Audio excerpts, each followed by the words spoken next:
Hello viewers, আমি হলাম সন্দীপ। চলে এসেছি নয়নতারা সেহগালের লেখা দ্য পাসিং অ্যাওয়ে অফ বাপুর ইউনিট 2 নিয়ে। ভিউয়ার্সদের উদ্দেশ্যে আমি দু এক কথা বলতে চাই মেন টেক্সটে বা মেন আলোচনায় যাওয়ার পূর্বেই। সেটি হলো, যারা ইতিমধ্যে ইউনিট 1 এই টিউটোরিয়ালটি যদি না দেখে থাকো বা কোনো কারণবশত মিস গিয়ে থাকতে পারে, তার আগে ইউনিট 1 এর টিউটোরিয়ালটি দেখে নিও। ডেসক্রিপশনে আমি লিংক দিয়ে দেবো। ঠিক আছে, চলো ইউনিট 2 এর লাইন বাই লাইন বাংলাগুলি বুঝে নেওয়া যাক। দেখো, ইউনিট 2 শুরু হচ্ছে, Gandhi's funeral was to take place the day after his death. দেখো, ডে আফটার বলা হয়েছে ঠিক পরের দিন, অর্থাৎ গান্ধীজির মৃত্যুর ঠিক পরের দিন গান্ধীজির যে শেষ কার্য বা অন্ত্যেষ্টিক্রিয়া, ফিউনারাল কথার মানে হচ্ছে অন্ত্যেষ্টিক্রিয়া বা শেষ কৃত্য, বোঝা গেল? সেটি হবে বা সেটি হওয়ার কথা ছিল ঠিক তার মৃত্যুর পরের দিন। ওকে, আওয়ার্স ইন অ্যাডভান্স অর্থাৎ কি ঘন্টার পর ঘন্টা আগে। অ্যাডভান্স মানে কি অগ্রিম বা আগে। দেখো, আওয়ার্স লেখা রয়েছে, আওয়ার মানে ঘন্টা, একটা এস লেখা রয়েছে, এর অর্থাৎ হচ্ছে ঘন্টার পর ঘন্টা আগে। ইন অ্যাডভান্স বলা হয়েছে, অর্থাৎ অনেক আগে থেকেই বা অনেক পূর্বে থেকেই। People lined the route, route মানে হচ্ছে রাস্তা বা পথ বা ওয়ে। ওকে, পিপুল লাইন্ড অর্থাৎ লাইন করে দাঁড়িয়েছিল।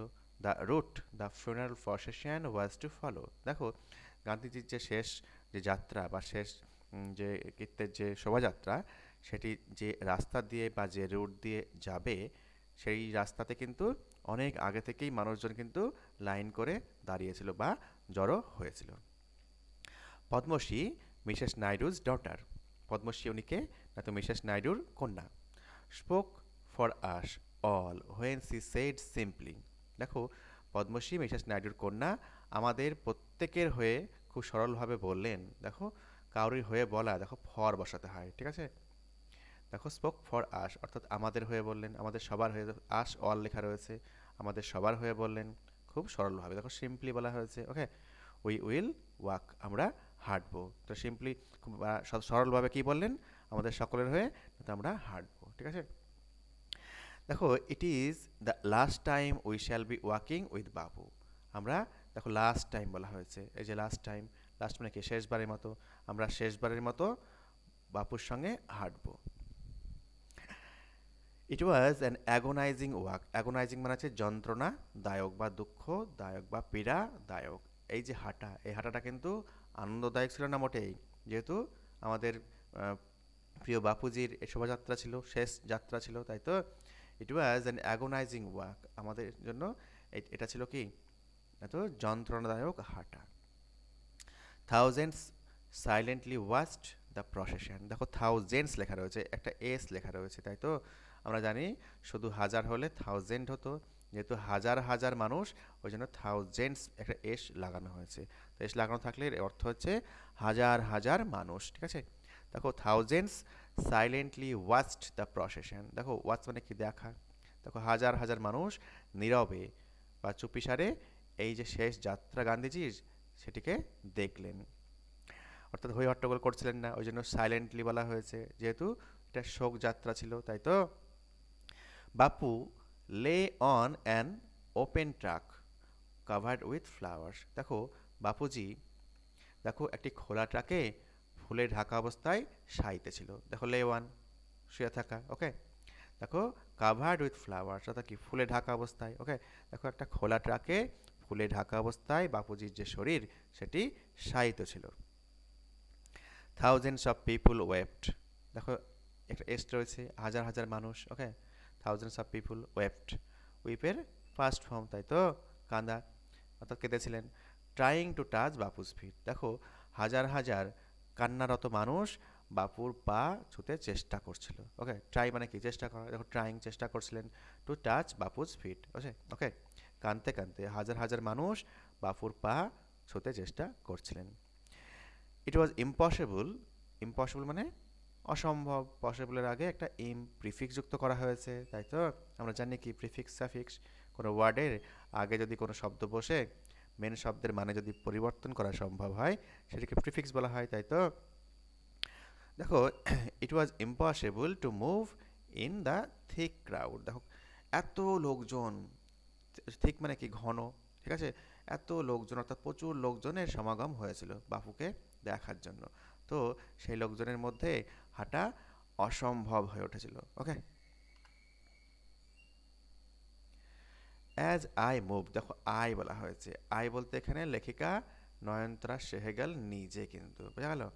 As I moved forward slowly I understood I was not merely, merely মানে সবে বা কেবলমাত্র, in the midst of grieving people, grieving মানে কি দুঃখিত মানুষ। ওকে, গ্রিভিং পিপুল।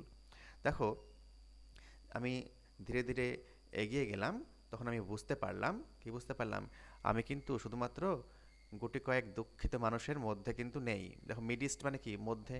ওকে, মিডিস্ট মানে মধ্যে। দেখো আই ওয়াজ নট মেরিলি, দেখো আমি সবেমাত্র বা কেবলমাত্র দেখো দুঃখিত মানুষের মধ্যে কিন্তু নেই, এটা কিন্তু আমি বুঝতে পারলাম যখন কি আমি এগিয়ে গেলাম। This was even more than, দেখো this was even more than the funeral procession of India's beloved leader, দেখো লিডারটা কেমন, না তো বিলাভেড অর্থাৎ প্রিয়, বোঝা গেল।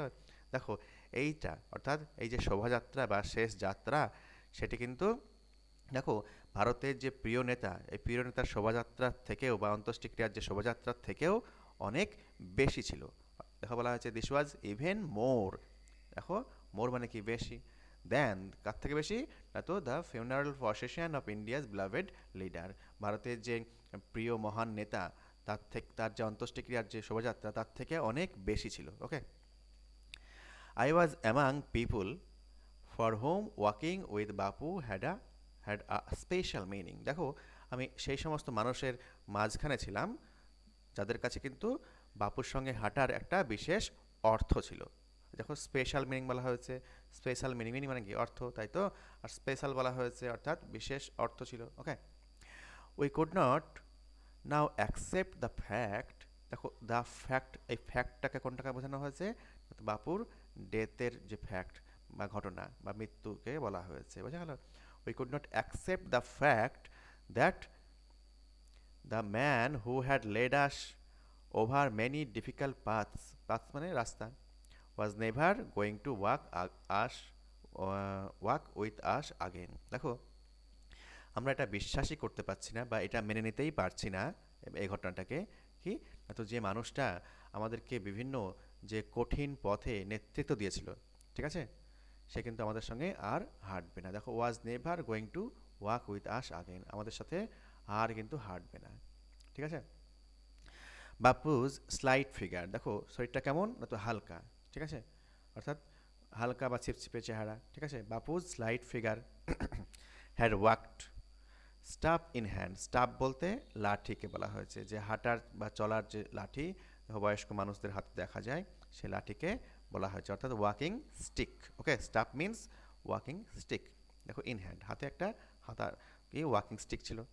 Over large part of India, দেখো Bapu's light figure had walk, দেখো ভারতের দেখো বেশিরভাগ অংশে, দেখো লার্জ পার্ট অফ ইন্ডিয়া অর্থাৎ বেশিরভাগ অংশে হাতে একটি লাঠি নিয়ে বা হাতে একটি ওয়াকিং স্টিক নিয়ে বাপু কিন্তু কি হেঁটেছিলেন, তার ছিপছিপে শরীর নিয়ে হেঁটেছিলেন। Okay, to walk is to make slow progress, দেখো হাঁটা মানেই ধীরে ধীরে এগিয়ে চলা, দেখো স্লো প্রোগ্রেস, স্লো মানে কি ধীরে ধীরে, আর প্রোগ্রেস মানে কি এগিয়ে চলা। Okay, it is to think with clarity, clarity মানে কি পরিষ্কারভাবে, দেখো and closely look at all that is around you, তোমার পাশে বা চারিপাশে যা কিছু রয়েছে, দেখো from small insects to the horizon in distance, দেখো যা কিছু রয়েছে বলতে যা কিছুর মধ্যে কোনটাকে বলছে, দেখো ছোট ছোট কীটপতঙ্গ থেকে দিগন্তে বা দূরবর্তীতে যে হরাইজন, ঠিক আছে, ডিস্টেন্সে দূরের যে দিগন্ত সেটাকে মেন করা হয়েছে।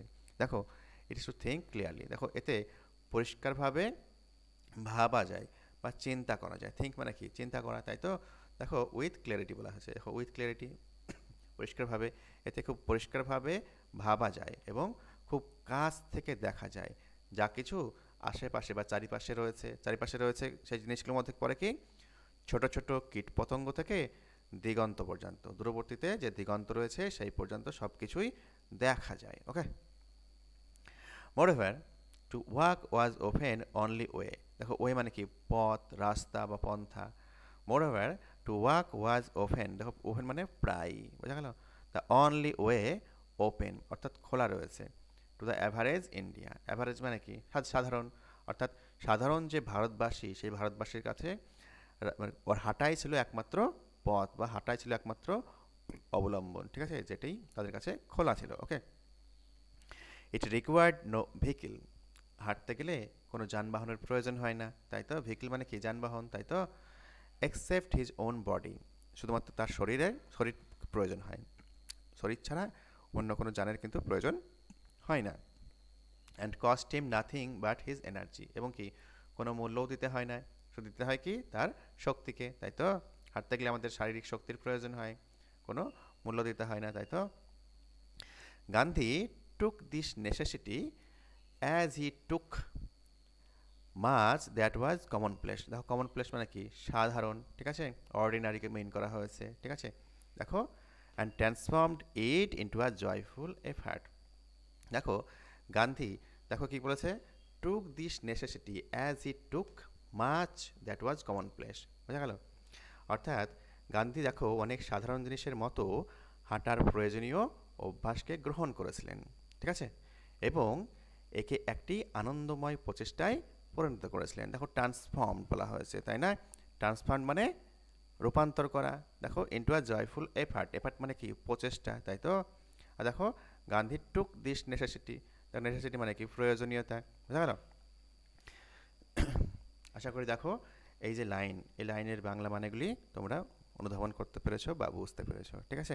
দেখো সুস্পষ্টভাবে বোঝার জন্য তোমরা এই যে টিউটোরিয়ালের যে ভিডিওটি রয়েছে বা টিউটোরিয়ালটি আমি বানালাম সেটি তোমরা বেশ কয়েকবার দেখো, ঠিক আছে, প্রয়োজন পড়লে পজ করে দেখো, ঠিক আছে, তাহলে দেখো মানেগুলি তোমাদের একদম পরিষ্কার হয়ে যাবে। যদি তোমাদের ভিডিওটি ভালো লেগে থাকে তাহলে তোমরা একটি লাইক দিও এবং চ্যানেলটি সাবস্ক্রাইব করতে ভুলো না। Thanks for watching.